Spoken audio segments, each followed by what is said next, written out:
Muy buenas a todos mis hermanos y amigos en Cristo Jesús desde su canal Jesús el Gran Yo Soy. Nuevamente dando gracias a Dios por este precioso estudio del Salmo capítulo 18. Y les agradezco porque siempre Dios pone en sus corazones que puedan estar atentos a los estudios de este libro tan famoso, que es el libro de los Salmos. Y de antemano pedirle al Señor que también oremos porque Dios tenga misericordia de toda esa gente que está sufriendo ahí por los fuegos en California, que Dios ponga su mano ahí. Algunos han dicho que eso es juicio divino, otros han dicho que eso es porque California es una ciudad que sufre bastante de eso también. Se debate eso. No se niega que en esos lugares, lamentablemente, que está Hollywood, obviamente, donde se hacen películas, series, dibujos animados, y lamentablemente es cierto, Hollywood es una industria donde promueve bastante el odio hacia Dios, donde elevan bastante la inmoralidad sexual, la blasfemia, y si alguien mira eso como un juicio de Dios, puede que no. Es cierto, California está sufriendo ahorita por esos fuegos devastadores. Y lo único que nos queda es orar porque Dios tenga misericordia de California. Sobre todo porque en medio de esto, que sabemos y Dios está permitiendo esto para que mucha gente se arrepienta.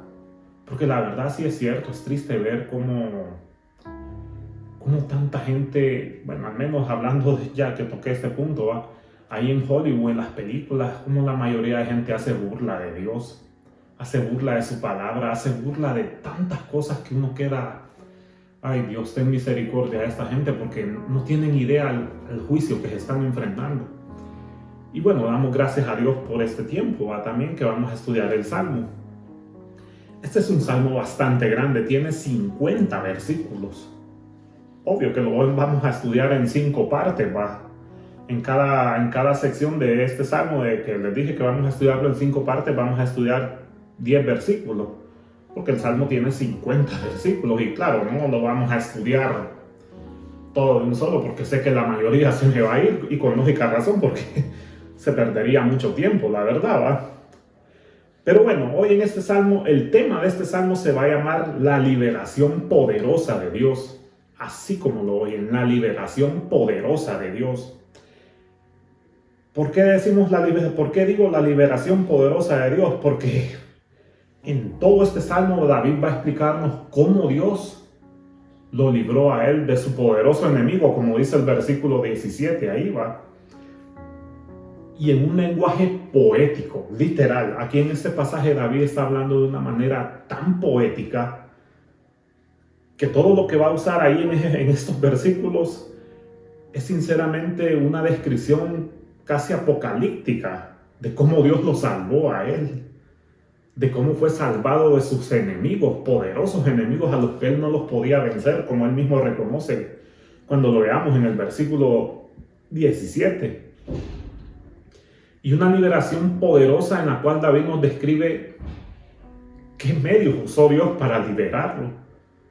Claro, todo esto es una alusión a lo que David siempre usa en su descripción hacia Dios, figuras humanas, o como yo les he explicado, siempre se los repito porque quiero que les quede bien grabado, que es una figura literaria que usa David al decir que es antropomorfismo, es atribuirle a Dios características humanas, como por ejemplo que dice que Dios tiene manos. Claro, la Biblia nos dice que Dios es espíritu, Lo que nosotros creemos, como dice la Biblia en el Nuevo Testamento, es que Dios se manifestó en carne, o sea, en nuestro Señor Jesucristo.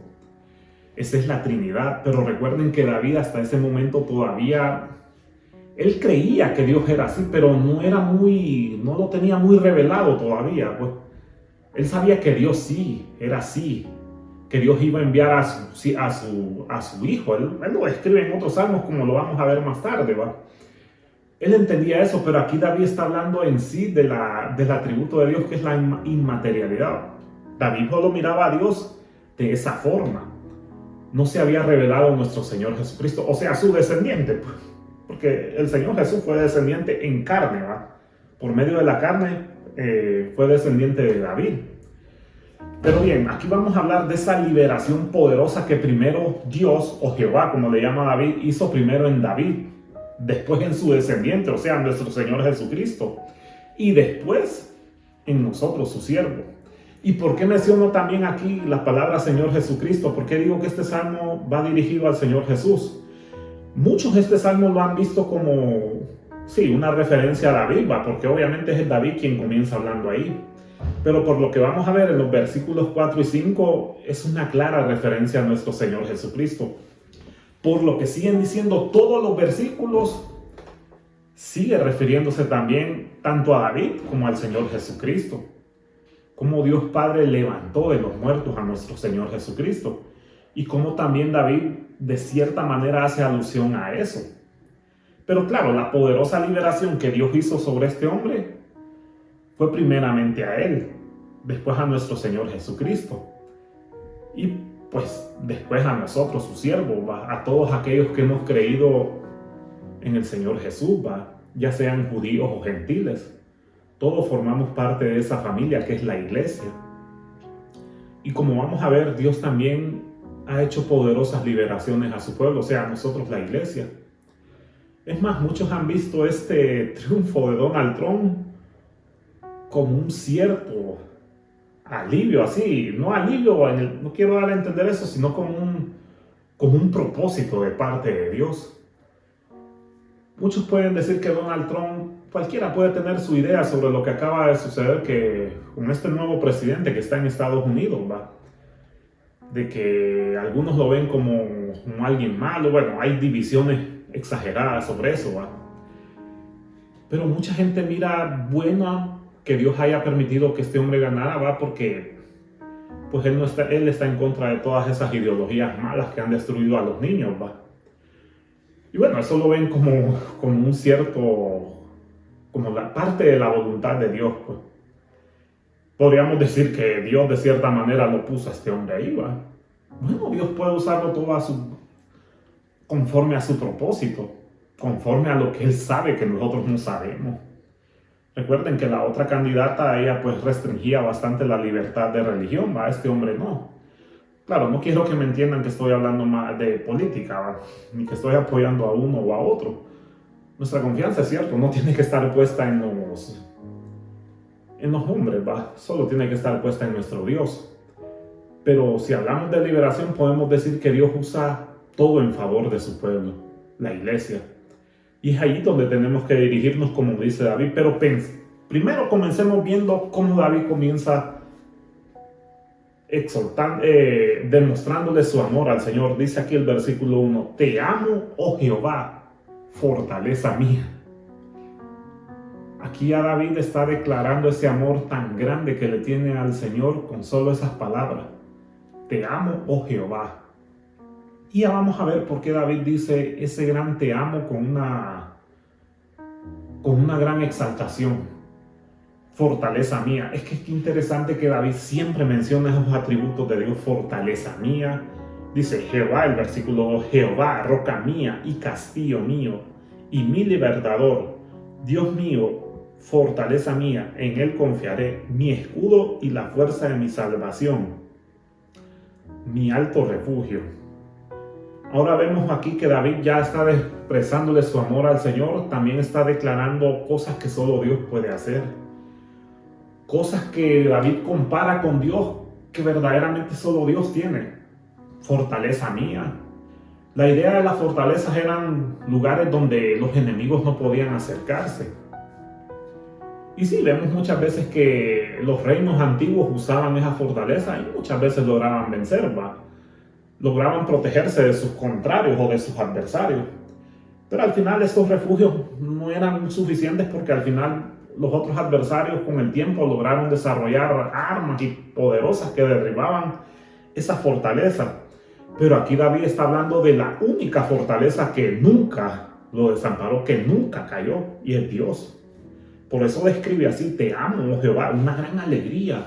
Te amo, oh Jehová, fortaleza mía. Qué interesante que dice roca mía y castillo mío. Dos atributos que ve, dos cualidades que solo se le pueden atribuir al Señor.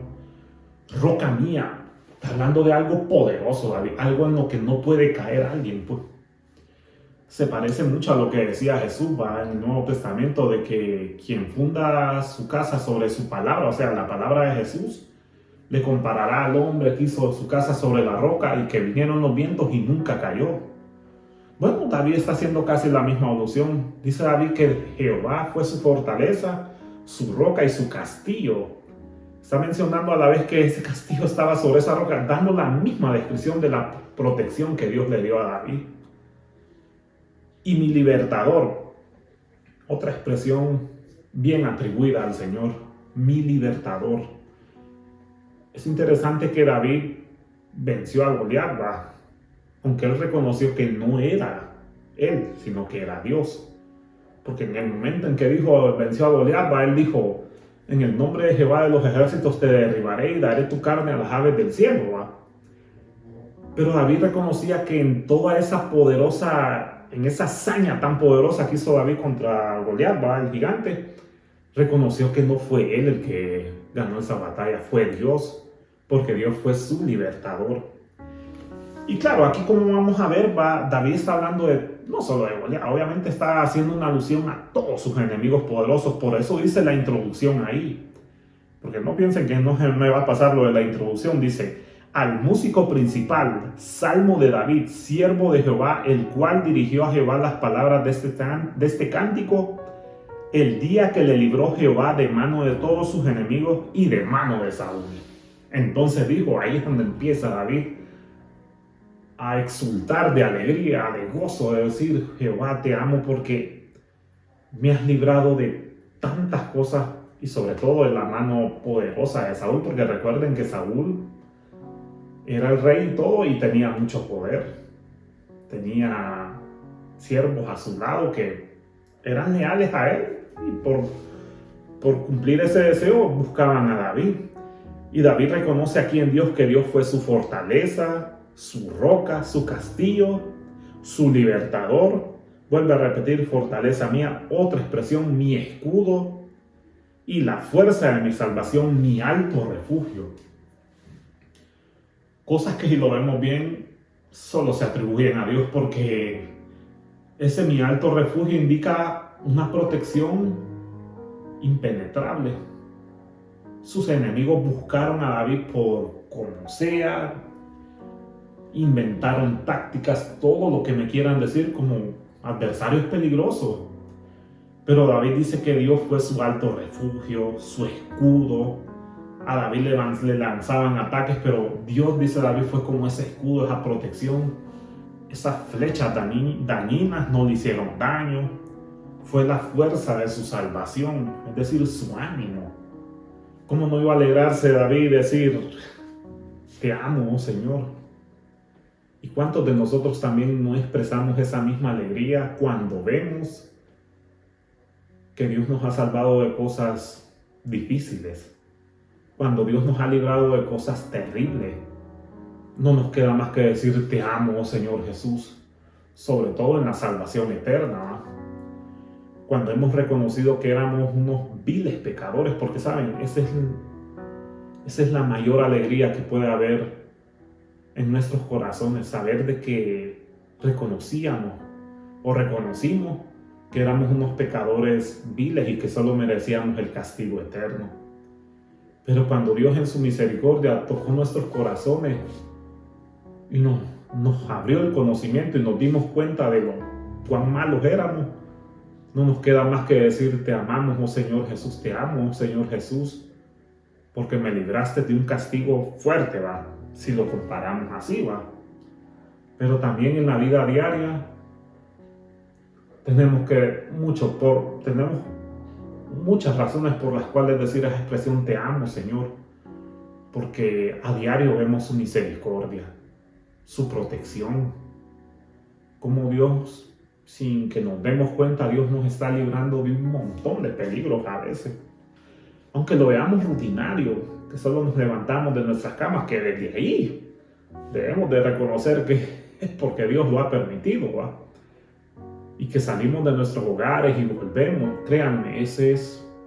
Y uno, como les digo, puede ver lo rutinario, pero uno no tiene idea de cuántas cosas está haciendo Dios poderosamente para librarnos de cuántos peligros. Claro, Dios en su soberanía a veces permite, ¿va? Como yo lo he explicado en otros estudios, ¿va? ¿Por qué sufrimos a veces? ¿Va? Es cierto. Ese es un proceso en el cual Dios nos hace pasar. Pero óigame, cuando Dios en su misericordia y en su voluntad, Él no siempre nos va a librar del peligro. Ahora, cuando ya a uno le toca morir por esa causa, es cierto, es una parte que a uno no le gusta reconocer muchas veces, ¿va? Pero a veces sufrir por causa de la verdad o incluso morir por eso, bueno, eso es parte de la voluntad de Dios. Pero mientras Dios nos tiene así en sus propósitos de seguir adelante o como Él nos use, Dios siempre nos va a librar de todo. Es cierto, hay lugares donde persiguen a los cristianos, inclusive son ejecutados, ¿va? Y uno podría cuestionarse por qué Dios no los libró de ese problema. No, es que eso ya es otro tema, ¿va? Y ahí es sufrir por causa de la justicia. Y ahí es estar dispuesto a darlo todo por Jesús. Claro, es una parte que muchas veces nos cuesta aceptar a veces, ¿va? Pero en el diario vivir, cuando Dios nos permite estar vivos todavía, tenemos que reconocer que ahí hay una poderosa liberación de tantos males que hay, de cómo Satanás nos puede atacar a diario. David lo reconoció aquí al ver cómo Dios libró su vida del poderoso enemigo. Y nosotros también. Y por eso dice el versículo 3, invocaré a Jehová, quien es digno de ser alabado, y seré salvo de mis enemigos. Nuevamente una invocación, dice David, invocaré a Jehová, es el único que merece toda nuestra adoración, y seremos salvos de nuestros enemigos. Es una cuestión de que en la alabanza tiene que ser dirigida siempre a nuestro Dios. No podemos engañarnos y decir que Dios no merece toda nuestra alabanza. Claro que merece toda nuestra alabanza. Y tiene que ser una alabanza llena de agradecimiento. Porque en la alabanza también se invoca al Señor, se exalta el poder de Dios. Y en la alabanza es donde también entramos en un contacto también, pues cuando lo hacemos de corazón, ¿va? Una alabanza con conocimiento también, ¿va? No les estoy hablando que empecemos a correr como locos, como hacen en otras iglesias, que empiezan a hacerle así. No, eso no es... Eso, perdón, eso no es no creo que eso sea una alabanza sincera a veces. A veces siento que ahí hay mucho engaño, más bien, que nos manipulan con eso. Una alabanza verdaderamente hecha al Señor es cuando de corazón, pues en agradecimiento. Dios conoce, pues, cuando se hace una alabanza sinceramente. Pero eso de que a veces hay iglesias que hasta se tiran al suelo, no, eso no es una alabanza, la verdad. No vemos en la Biblia que alguien haya hecho una actitud así de que se tiró al suelo y empezó a hacer así. No, eso sinceramente es un engaño, la verdad. Aquí David está invocando al Señor y dice, digno de ser alabado porque Él me salvó de mis enemigos. En una acción de gracias también hay una alabanza al Señor cuando uno reconoce que pasó por un peligro fuerte, porque alguien estuvo a punto de robarle algo o le deseó la muerte y no pasó nada. Créanme, eso es, cuando uno agradece por eso, es una alabanza también. Y dice David, aquí es donde les digo, miren que David no solo está reconociendo su poderosa liberación, también estas palabras se aplican al Señor Jesús. Pero miren cómo dice David, me rodearon ligaduras de muerte y torrentes de perversidad me aterrorizaron. Ligaduras del Seol me rodearon, me tendieron lazos de muerte. En mi angustia invoqué a Jehová y clamé a mi Dios. Él oyó mi voz desde su templo y mi clamor llegó delante de él a sus oídos. Qué interesante que todo eso de ligaduras de muerte, torrentes de perversidad me atemorizaron, ligaduras del Seol me rodearon, me tendieron lazos de muerte. Todo eso se ve en lo que dijo nuestro Señor Jesús. Claro, no vemos al Señor Jesús decir, me rodearon ligaduras de muerte, pero ¿se acuerdan que cuando nuestro Señor Jesús estaba a punto de ser crucificado, Él decía, Padre, ha llegado la hora? Y Jesús en cierta forma dio a entender que tenía miedo, porque claro, iba a morir por todos nosotros, los pecadores. Iba a morir de una manera tan cruel, despiadada. Créanme, nadie va a morir, ningún ser humano ha muerto como ha muerto nuestro Señor Jesús. Una muerte literalmente humillante, donde lo vilipendiaron, donde lo humillaron, le escupieron. Y sí, yo sé que alguien puede decir que a otros criminales los escupían. No, pero es que lo que sufrió Jesús no lo va a sufrir ningún ser humano. Por eso es que en ese momento Jesús estaba hasta asustado, porque vemos en Juan que Jesús les dijo a sus discípulos, siento, como dan a entender, siento miedo, porque es que es cierto, lo que como humano también tenía emociones y sentía esa gran carga que se venía encima sobre él al morir por nosotros. Es cuando él dijo, ligaduras de muerte me están rodeando, torrentes de perversidad, sí, porque se acercaba la hora en que al Señor Jesús se le iban a unir todas las fuerzas demoníacas en contra de él para crucificarlo. Y claro, esas fuerzas demoníacas que, obvio, quien estaba detrás de todo ello era el príncipe de este mundo, o Satanás, como dijo nuestro Señor, va, usando a los hombres, va, ya sean a los romanos, a los fariseos, a todos los que se unieron en ese momento para darle crucifixión a nuestro Señor. En verdad, Jesús sí experimentó esto. Me rodearon ligaduras de muerte, porque sí, antes de su crucifixión, inclusive la Biblia nos dice que él llegó a sudar grandes gotas de...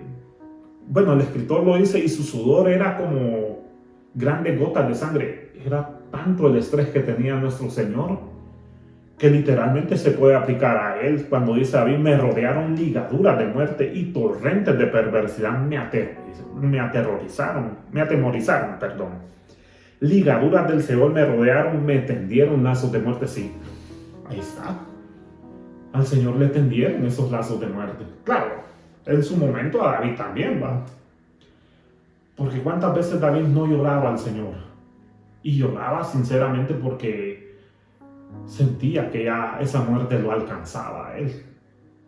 Y como les dije en un capítulo anterior de estos salmos, y a David lo que más le dolía en el alma era que sus propios compatriotas, se podría decir, y hermanos en ese aspecto, lo estuvieran persiguiendo a él, como por ejemplo Saúl.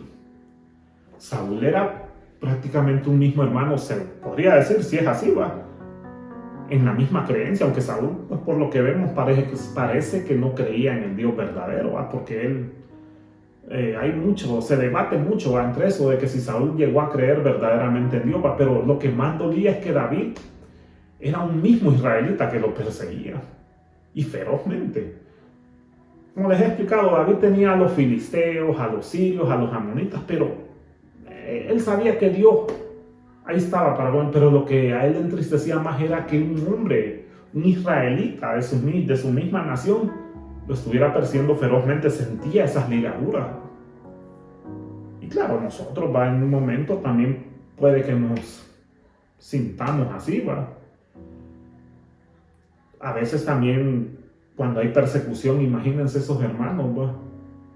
En países donde la persecución está fuerte, claro, ese versículo puede aplicar a esos hermanos que están sufriendo en este momento, ¿va? Cuando está cerca, pues, la muerte, porque como, claro, en esos lugares donde odian el evangelio, uno puede decir que verdaderamente ahí sí, esos son momentos críticos.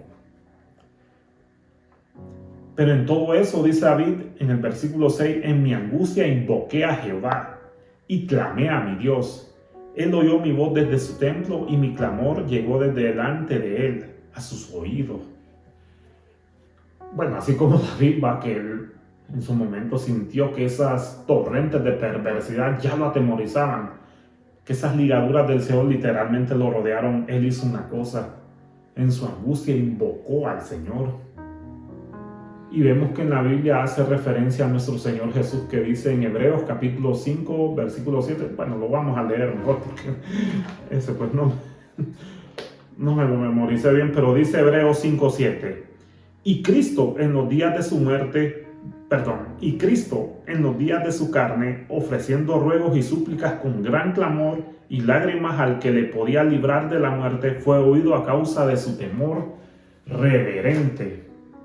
Por eso es que estamos diciendo que este salmo se aplica tanto a David como a Jesús. Y bueno, también lo podemos aplicar a nosotros. Claro, en Dios, en su soberanía, nos va a librar de todos nuestros enemigos. Pero voy a entender esto, explico esto porque, aunque es difícil a veces, pero cuando nos toque morir por la causa de Cristo, pues que Dios nos dé fortalezas para estar listos para eso también. Que no nos atemoricemos, porque la verdad, a nadie le gustaría, la verdad, pero ese es el resultado que tenemos en Cristo Jesús cuando obedecemos su palabra. Claro, y cuando Dios nos libra, pues gloria a Dios también, porque aquí David pues fue librado de ese poderoso enemigo, Nuestro Señor Jesús, dice la Biblia, hizo súplicas con llanto al Padre para que Él lo librara. Y claro, vemos cómo el Padre libró a nuestro Señor Jesús al resucitarlo de los muertos, Por eso este salmo se aplica a David, al Señor Jesús, Aquí estamos viendo David primeramente, que él dice que Dios lo libró de esa poderosa muerte. Y Cristo no, Cristo fue que resucitó de entre los muertos por esa gran súplica que hizo. Y si nosotros también en nuestra angustia invocamos al Señor, Él nos puede rescatar de eso. Ahora, reconozcamos que Jesús nos salvó de la condenación eterna. ¿Qué mayor gozo que ese? Pero ¿por qué no aplicarlo también cuando, por ejemplo, tenemos a un familiar enfermo? Un familiar que tenga una enfermedad terminal, un cáncer, por ejemplo. En nuestra angustia podemos invocar al Señor. Dios sigue haciendo milagros hoy, no lo dudemos. Ahora, que Dios no lo quiera sanar a ese ser querido, ahí es donde tenemos que entender la soberanía del Señor, No es porque Dios sea malo o que Dios no oiga nuestras oraciones o porque Dios esté castigando, no tiene nada que ver a veces con eso. Es cierto, yo he explicado en el Salmo 6, por ejemplo, que hay enfermedades que son por causa del pecado. Sí, a veces sufrimos por el pecado, eso no lo podemos negar. Pero a veces hay enfermedades que sirven para glorificar al Señor. No podemos pensar que todo es un castigo también. Y también podemos creer que Dios puede hacer una liberación poderosa ahí. Claro que lo puede hacer. Dios es el mismo ayer, hoy y siempre.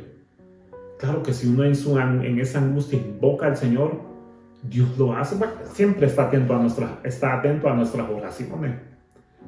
Entonces no podemos negar que Dios puede hacer en nuestra angustia. Así como dice ahí, en mi angustia invoqué a Jehová y Él oyó mi clamor. Es un clamor. Cuando hacemos eso por un familiar, por un ser querido, Dios lo puede hacer. Para Él no hay nada imposible. Pero claro, también podemos aplicarlos en muchas situaciones difíciles, Y dice, y su clamor llegó delante de Él a sus oídos.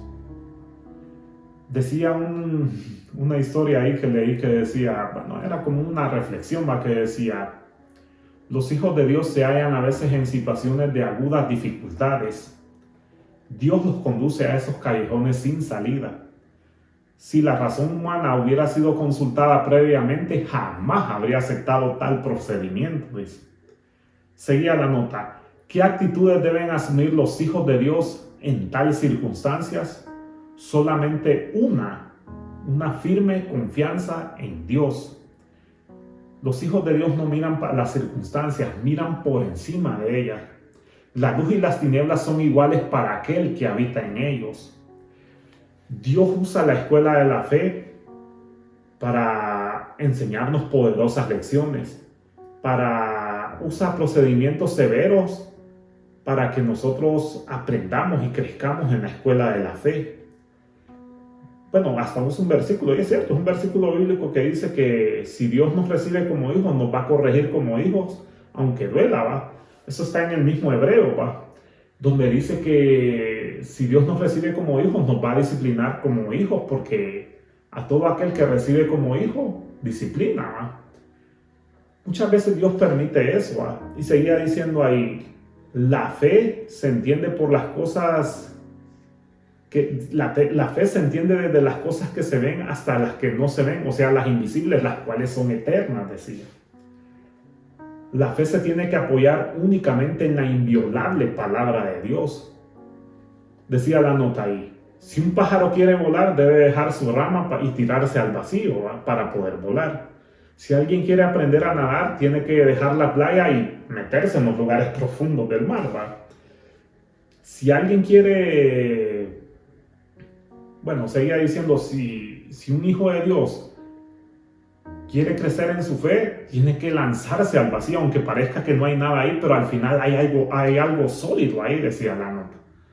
Pero tiene que basar su fe en la inviolable palabra de Dios. Y esa es una cosa que tenemos que tener presente los cristianos. Nuestra fe tiene que estar basada en la palabra de Dios, no en falsas enseñanzas, no en lo que está saliendo hoy con ese evangelio de la prosperidad, con ese montón de apóstoles y profetas que sinceramente están engañando a tanta gente, y a veces hasta nosotros, los hijos de Dios, caemos en esas trampas. Tengamos mucho cuidado. Por eso es que siempre se nos enseña que nosotros tenemos que estudiar la palabra de Dios. Aún muchas veces, cuando nuestros pastores que son fieles al Señor, a veces se pueden equivocar. Claro, no es que estoy diciendo que se van a equivocar de esa forma como lo hacen los profetas, estos falsos profetas y apóstoles, ¿va? Pero la intención es que siempre nuestra fe tiene que estar fundamentada en este libro tan sagrado y poderoso. Este libro que nos enseña al Dios verdadero. Y ahí sí nuestra fe no va a caer. Imagínense cuándo se desarrolla esta fe, decía la nota. Cuando nos encontramos en estas circunstancias, de nuestro interior surge aquella necesidad, dice. Ahí es donde se activa esa fe que nos ayuda a poner nuestra mirada en el Señor. David hizo eso en su angustia, o sea, todas esas ligaduras de muerte que persiguieron a David, en su angustia invocó a Jehová y él lo libró. Oyó su clamor el Señor. El Señor Jesús también, como lo vimos en Hebreos hace poco, que él suplicó porque fuera librado de esta hora, pero no, claro, era la voluntad de Dios, sea tu voluntad, dijo el Señor. Pero vemos que todo por eso el Dios Padre lo libró a nuestro Señor Jesús, lo le resucitó de entre los muertos. Su clamor fue oído también. ¿Y qué de nosotros también? Dios está pendiente de nuestras oraciones, solo es que lo invoquemos a Él siempre. Tenemos esa confianza con Dios nuestro Padre por medio de nuestro Señor Jesucristo. Y claro, el Espíritu de Dios, su Espíritu Santo que nos ilumina, ¿va? Pero como siempre tenemos que basar nuestra fe en este poderoso libro. Si no lo hacemos en este libro, si lo hacemos en el falso profeta aquel, cualquier nombre como les he mencionado, y Guillermo Maldonado, Cash Luna, quien sea que sea, cualquier falso apóstol que no se fundamente en esta palabra, sinceramente no podemos poner nuestra fe en él. Por eso es que a diario se nos enseña que meditemos en esta palabra, día y noche, para que no seamos engañados, para que nuestra fe sea fuerte y nos tiremos a ese vacío, aunque parezca que no haya nada ahí. Bueno, así terminaba la nota, pero miren la respuesta que Dios hizo. Aquí es donde empieza David a usar un lenguaje poético hermoso. Dice: la tierra fue conmovida y tembló, se conmovieron los cimientos de los montes y se estremecieron porque se indignó él. Humo subió de su nariz y de su boca fuego consumidor. Carbones fueron por él encendidos, inclinó los cielos y descendió. Y había densas tinieblas debajo de sus pies. Cabalgó sobre un querubín y voló sobre las alas del viento. Qué lenguaje tan hermoso. Y como les decía al principio, algo apocalíptico, ¿va? Porque cómo describe Dios a David que de su nariz salía fuego, así dice, y de su nariz y de su boca fuego con humo subió de su nariz, dice, y de su boca fuego consumidor. Se parece mucho a lo que dice Juan allá en Apocalipsis, ¿va? Pero claro, Juan describiendo a nuestro Señor Jesucristo, ¿va? A la segunda persona de la Trinidad, donde Juan dice que el Señor, pues sus ojos son como llamas de fuego, su lengua como una gran espada, no es que dice que su lengua era una espada, ¿va? Hablando del juicio terrible que el Señor Jesús va a traer sobre la humanidad, ¿va? Cuando Él venga en su segunda venida. Pero bueno, ese es otro tema, ¿va? Pero aquí David está hablando de cómo Dios lo libró y de qué forma tan poética está describiendo esa salvación. Dice que la tierra hasta fue conmovida, dice, dando a entender y tembló, dando a entender cómo Dios literalmente tuvo que intervenir en la salvación de David y en la salvación de nosotros. Obviamente solo Dios puede intervenir, ¿verdad? Pero cómo Dios libró a David poderosamente, tan tal que lo describe como si la tierra haya sido conmovida y tembló, que se conmovieron todos los montes, hubo un gran temor, pues sus enemigos literalmente temblaron ante la presencia del Señor.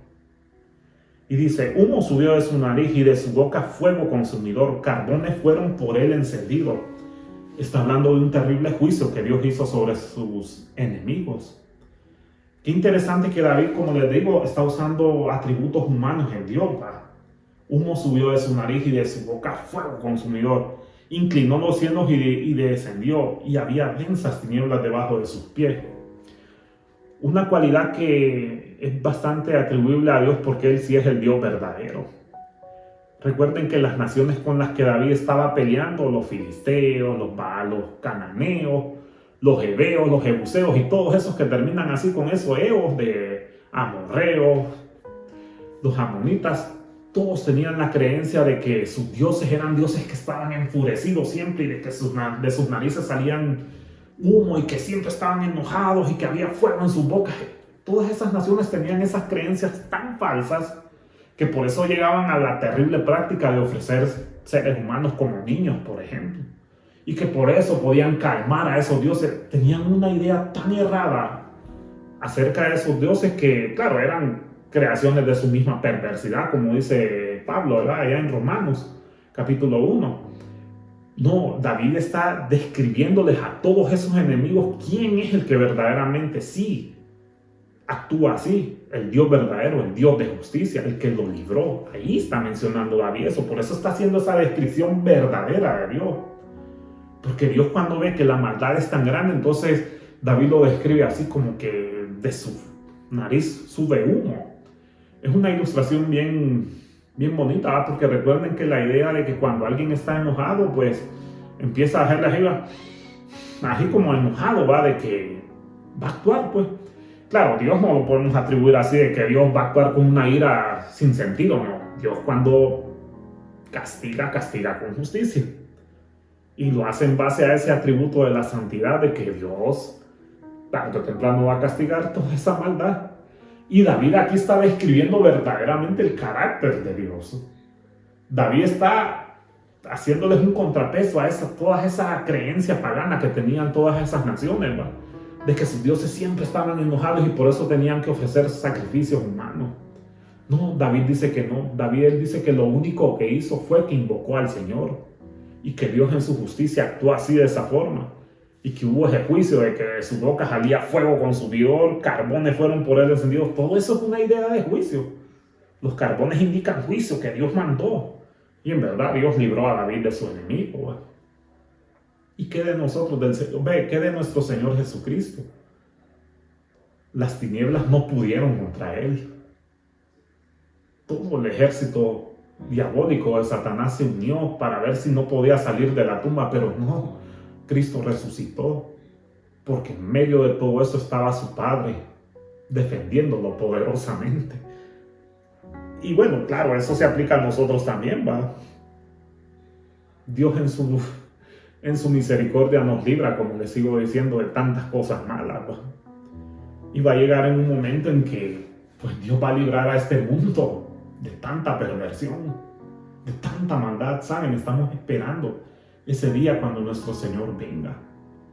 Y nosotros tenemos que seguir predicando el Evangelio para que más personas conozcan a Jesús. Y dice David, inclinó los cielos, sigue diciendo cosas como que Dios descendió los cielos y miró que había densas tinieblas debajo de sus pies, es decir, había un caos. Entonces Dios tuvo que salvar a David. Y aquí nos vamos a quedar en el versículo 2 donde dice, cabalgó sobre un querubín y voló sobre las alas del viento. Qué interesante que menciona la figura de un querubín, ¿va? Pero dice que Dios está por encima de ese querubín y voló.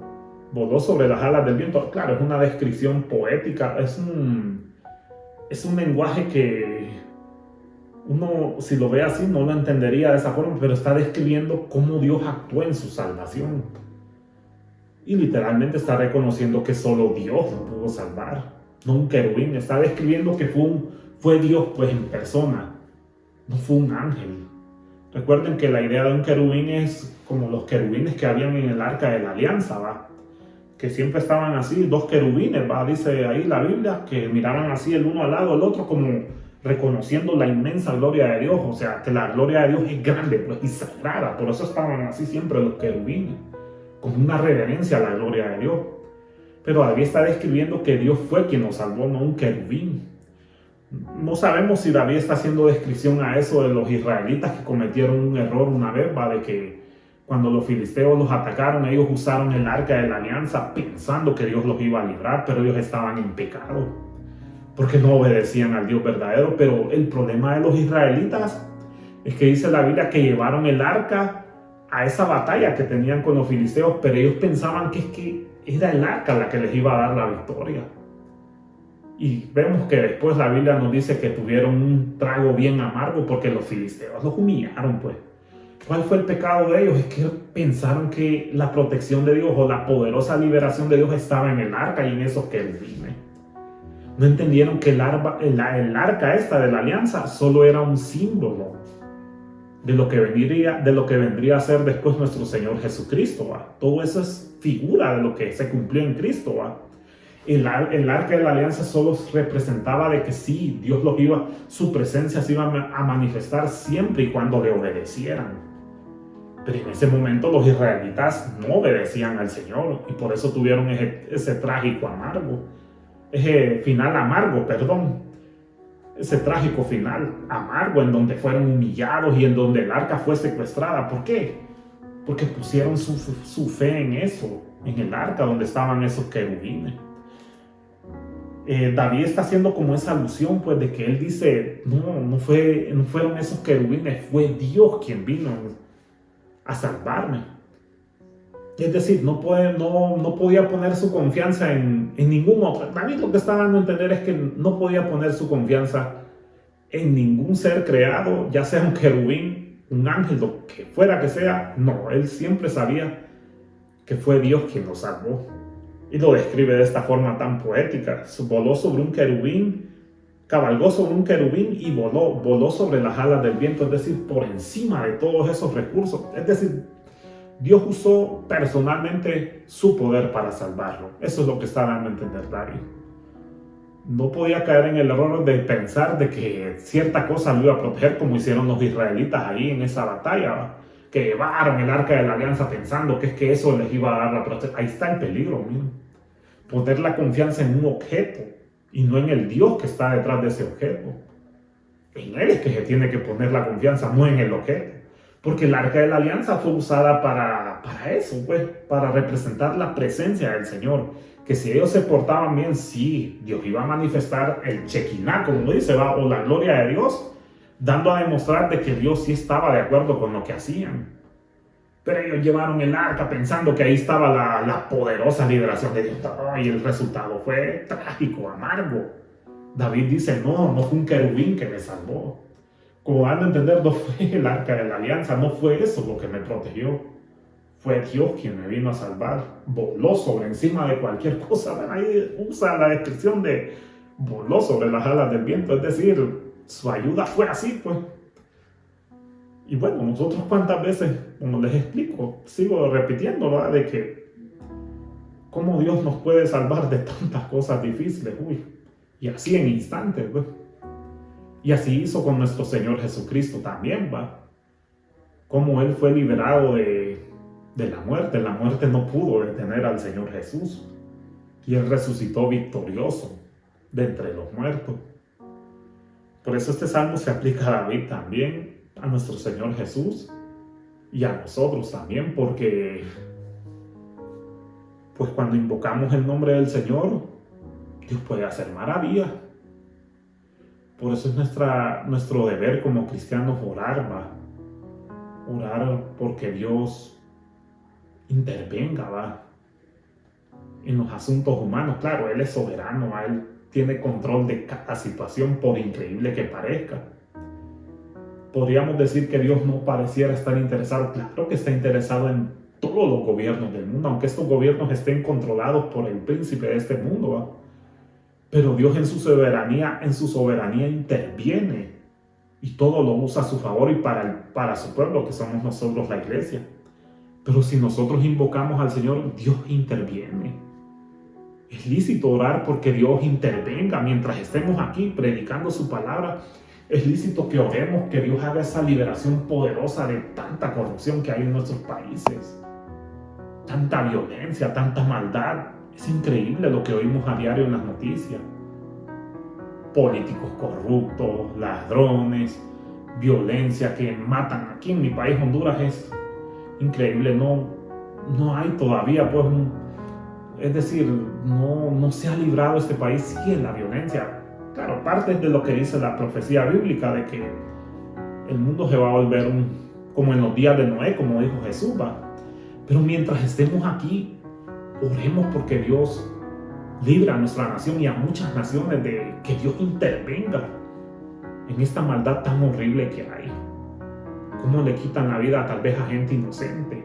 Es cierto, hay gente que tal vez muere porque andan en cosas malas, eso es innegable, ¿va? Son consecuencias del pecado, no lo podemos negar, ¿va? Pero cuando matan gente inocente, eso es cruel. Cuando oímos de que en los hospitales no hay medicinas, que se robaron todo eso duele oírlo, la verdad. Y es lícito que oremos porque Dios ponga su mano poderosa, porque Dios envíe su salvación, porque Dios verdaderamente haga una liberación para que muchas personas también puedan conocer el Evangelio, ¿va? Este salmo lo podríamos aplicar a todo eso también. Claro, el salmo en su momento cuando fue escrito, fue lo que David describió como Dios lo libró, como el Señor Jesús fue liberado también de esa hora tan difícil, ¿va? Pero también es aplicable a nosotros de que Dios puede hacer esa poderosa liberación. ¿Cuántos creemos eso? Si ustedes lo creen, gloria a Dios, porque así lo puede hacer Dios. Y si aún pues hay gente que no lo ha hecho, pues sería bueno, ¿va? Que Dios iluminara sus pensamientos para que vea que solo en Él está la salvación. Y bueno, si ustedes no han creído todavía, ¿va? Si aún no han entregado su vida al Señor Jesús, pues es momento que lo hagan. Él es el único que nos puede salvar de nuestro peor enemigo, ¿va? La muerte eterna. Cristo resucitó de los muertos y tenemos esa esperanza de que si creemos en Él, vamos a resucitar. Nuestro cuerpo será incorruptible. Y de esa manera también, como David, podríamos decir que Dios nos va a librar de nuestros poderosos enemigos. En nosotros, pues, sería la muerte eterna, ¿va? Porque recuerden que hemos pasado de muerte a vida eterna, como dijo Jesús, pero sí creemos en Él.